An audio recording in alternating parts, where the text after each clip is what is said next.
कपड़े धोने वाली बहू। शादी के पहले से ही विभा को कपड़े धोने का बड़ा शौक था। कभी नल के नीचे तो कभी तालाब के पास। अरे मेरी नीली वाली लुंगी नहीं दिख रही है। विभा की अम्मा, कहाँ रखी है लुंगी?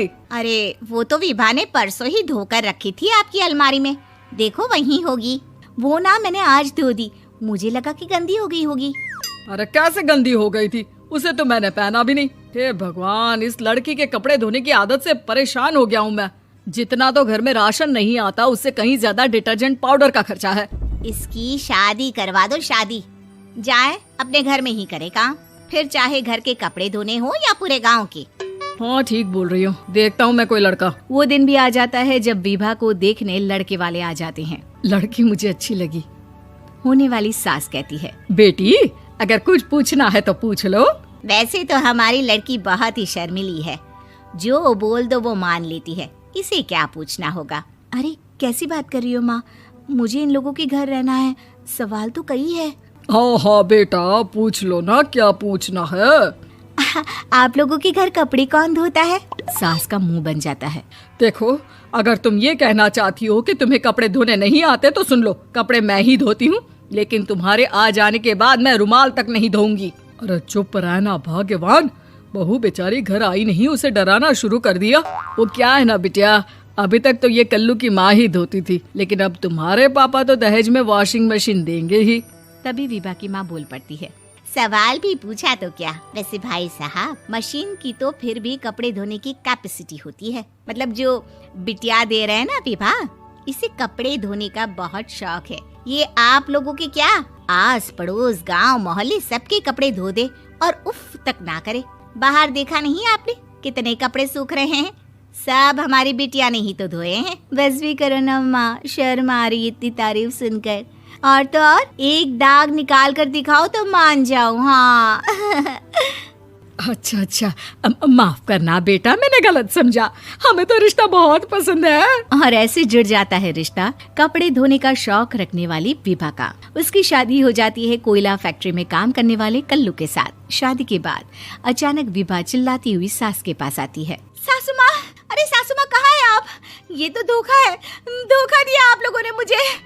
इसे ससुर के चक्कर के बारे में पता चल गया। अरे तो उसमें तुझे क्यों धोखा मिला है? अरे नल में पानी नहीं आता, कपड़े कैसे कब धुलेंगे? अच्छा, तू पानी नहीं आ रहा उसकी बात कर रही है। तो आपने क्या सोचा? कुछ नहीं। अच्छा, तेरी माँ ने कहा था कि कपड़े धोने का शौक है तुझे, याद आया मुझे। शौक बोलकर कपड़े धोने वाले मेरे जुनून को कम ना आके सासू माँ, कपड़ा धोना मेरा गुरूर है। तभी पति भी वहाँ आ जाता है। अभी मैंने इसे सनी देओल की फिल्म दिखाई है, उसी के डायलॉग मार रही है माँ। अच्छा सुन, साफ बता रही हूँ, पानी सुबह 4 से 6 और शाम को 10 से 12 आता है, समझी? विभा टाइमिंग सुनकर हैरान हो जाती है। ये क्या भूतों का मोहल्ला है? सुबह 4 बजे उठकर कौन कपड़े धोता है? 4 बजे टंकी में पानी जाता है, फिर सारा दिन धोना ना, किसने मना किया? अरे कैसी बात कर रही हैं? 200 लीटर की टंकी में कितने कपड़े धो लूंगी मैं? सुबह ही उठ जाऊंगी मैं। अब क्या था, विभा सुबह 4 से लेकर रात के 12 बजे तक कपड़े ही धोती रहती। एक रोज सास पड़ोस से निकलकर कहीं जा रही होती है कि साथ वाली कहती है, हाँ कल्लू की माँ, जरा ये बताओ कि 2 साड़ी है, 2 ब्लाउज और एक पेटीकोट और एक नाड़े वाला लंबा कच्छा। हाँ तो? अरे तो क्या, कितना लोगी धुलाई ये बताओ। धोबन दिख रहे हैं हम क्या? हमारे पति सरकारी नौकरी से अभी रिटायर हुए हैं और बेटा सुपरवाइजर है कोयला फैक्ट्री में। धोबन समझ रखा है हमें। हाय रे कल्लू की अम्मा, माफ कर दो, वो तो मोहल्ले में यही सब बता रहे थे कि तुमने बहू को कपड़ा धुलवाने के काम में लगा दिया है। सास को पड़ोसन की बात सुनकर गुस्सा आ जाता है। वो घर पहुंचती है जहां घर के बाहर ही इतने सारे कपड़े सूख रहे होते हैं जितने कि किसी धोबन के घर पर। अरे ओ कल्लू की दुल्हन, बाहर निकल। माँ जी यहीं आ जाओ, बाथरूम में चादर धो रहे हैं हम। अरे अभी हम धोते हैं, तुमको बाहर निकलो। ये आस पड़ोस वाले बोल रहे हैं कि हम बहू से कपड़े धुलवा कर उसे कपड़ा धोने वाली बना दिए हैं। अरे छोड़ो ना माँ जी, किन लोगों की बातों में आती हो? आस पास के लोगों का तो काम ही होता है कि वो किसी तरह सास बहू को लड़ा दे। बहू सारे घर के कपड़े धोती है, ये क्या कम है? बोलिए। सास को भी लग जाता है कि वो बहू का ये सनकीपन नहीं छुड़वा सकती, इससे अच्छा है कि खुद ही चुप हो जाए। एक रोज सास और बहू मंदिर जाते हैं, जहाँ सास की साड़ी वहाँ खड़ी भीख मांगने वाली से मिलती है। माँ जी क्या बात है, आपकी साड़ी उस भिखारन से कितनी मिल रही है ना? हाँ हाँ देखो तो, दोनों की साड़ी मिल रही है। क्या बात है कल्लू की अम्मा, तुम खुद को तो अफसर की बीवी बताती हो और ऐसी सिंपल सी प्लेन साड़ी पहनकर घूमती हो। सिंपल और प्लेन नहीं है ये साड़ी। तो क्या सोने के धागे से फूल बने हैं? कुछ भी सासू माँ, कुछ भी। हाँ बने थे इस साड़ी में सोने के धागे से फूल। मेरे पति लेकर आए थे मद्रास से स्पेशली मेरे लिए 10,000 की।